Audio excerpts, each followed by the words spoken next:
Hi, ఎలా ఉన్నారు అందరూ? నేను మీ Aparna. Welcome back to our channel Shahari's world. ఈరోజు సాటర్డే వ్లాగ్లో భాగంగా మార్నింగ్ టు ఈవినింగ్ ఏమేమి రెసిపీస్ చేశానో మీతో షేర్ చేసుకోవాలనుకుంటున్నాను. నా వే ఆఫ్ కుకింగ్ చాలా మినిమల్ అండ్ సింపుల్గా ఉంటుంది. తక్కువ ప్రాసెస్ ఉన్న రెసిపీసే ఎక్కువ చేస్తుంటాను, బట్ సింపుల్ అండ్ టేస్టీగా ఉంటాయి. మా వాళ్ళు తినని రెసిపీస్ ఏమైనా ఉంటే వాటిని ఎలా చేస్తే వాళ్ళు ఇష్టంగా తింటారో అలా చేస్తాను. సో టేస్ట్ ఉండేలా చూసుకుంటాను కంపల్సరీ. ఫస్ట్ మా హస్బెండ్కి బ్రేక్ఫాస్ట్ ప్రిపేర్ చేశాను, వర్నోక్ ఉప్మా.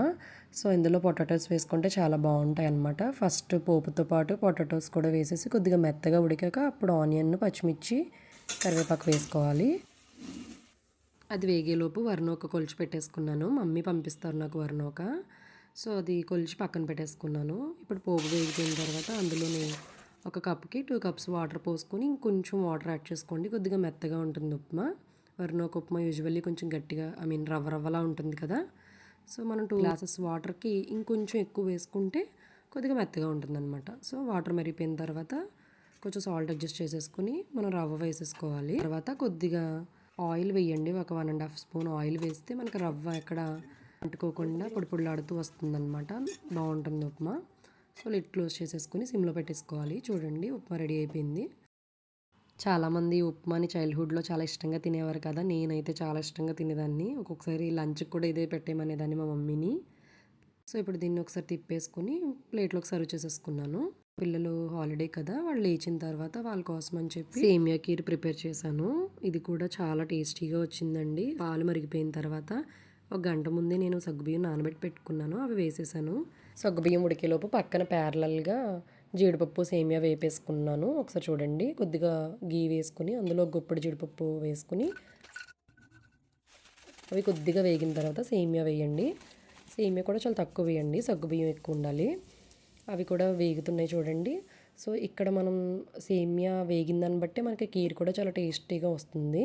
చూడండి, అందులో వేసేసాను. వేగిపోయిన తర్వాత ఒక 5 minutes medium to low flame తిప్పుకుంటే రెడీ అయిపోయింది. చాలా బాగా వచ్చిందండి కీర్ కూడా. సగ్గుబియ్యం, సేమియా ఓవర్ కుక్ అవ్వకుండా చూసుకోండి, సరిపోతుంది. అండ్ సేమియా బాగా నెయ్యిలో ఫ్రై అయితే టేస్ట్ చాలా బాగుంటుంది. ఇప్పుడు షుగరు, కొద్దిగా యాలకుల పౌడర్ వేసేసుకొని దింపేసుకొని గ్లాస్లో సర్వ్ చేసేసుకున్నాను.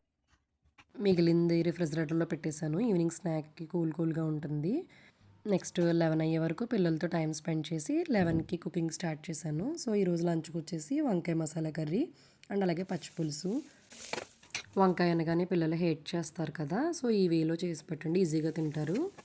సో ఆనియన్, పచ్చిమిర్చి వేగిపోయిన తర్వాత ఒక 1/2 టీ స్పూన్ అల్లం వెల్లుల్లిపాయ పేస్ట్ వేసుకుని ఇలా సన్నగా కట్ చేసి పెట్టుకున్న వంకాయ ముక్కలు వేసేసుకోండి. ఇప్పుడు ఇందులో కొద్దిగా పసుపు వేసుకుని సిమ్లో పెట్టి మగ్గనివ్వండి. వంకాయ అప్పుడే టేస్ట్గా ఉంటుంది. వంకాయ బాగా మగ్గిపోవాలి.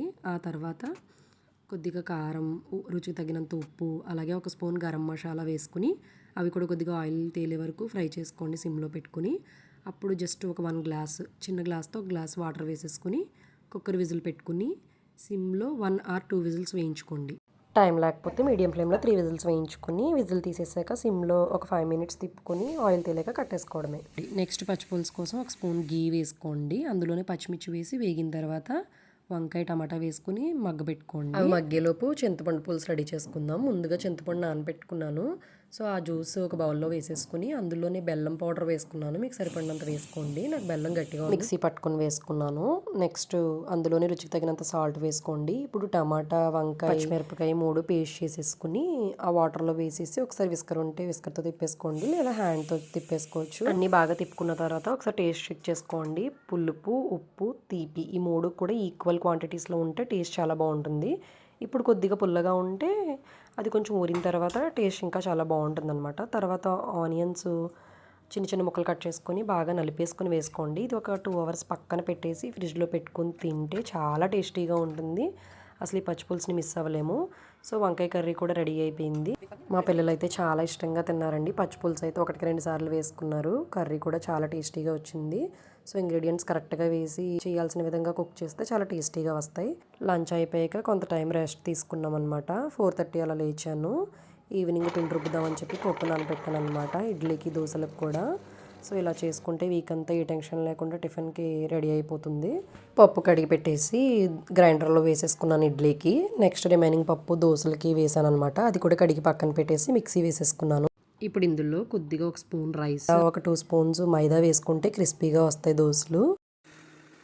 ఈ ప్రాసెస్ చేస్తూనే ప్యారలల్గా పల్లీలు, పచ్చిమిర్చి కూడా వేపేసి పెట్టుకున్నాను. సో ఇలా చేస్తే వీక్ అంతా కూడా చట్నీకి వెతుక్కోవాల్సిన అవసరం లేదు. అండ్ అలాగే ఈవినింగ్ పిండి రుబ్బిన ప్రతిసారి కూడా ఇలా అట్టు వేసేస్తాను. సో ఈవినింగ్ డిన్నర్ కూడా ఈజీగా అయిపోతుంది. అంతేనండి ఈ వీడియో. నా రొటీన్ ఎలా అనిపించిందో కామెంట్ చేయండి. మళ్ళీ ఇంకొక రొటీన్తో మీ ముందుకు వస్తాను. వీడియో కనుక మీకు నచ్చితే లైక్ చేసి సబ్స్క్రైబ్ చేసుకోండి. Thank you.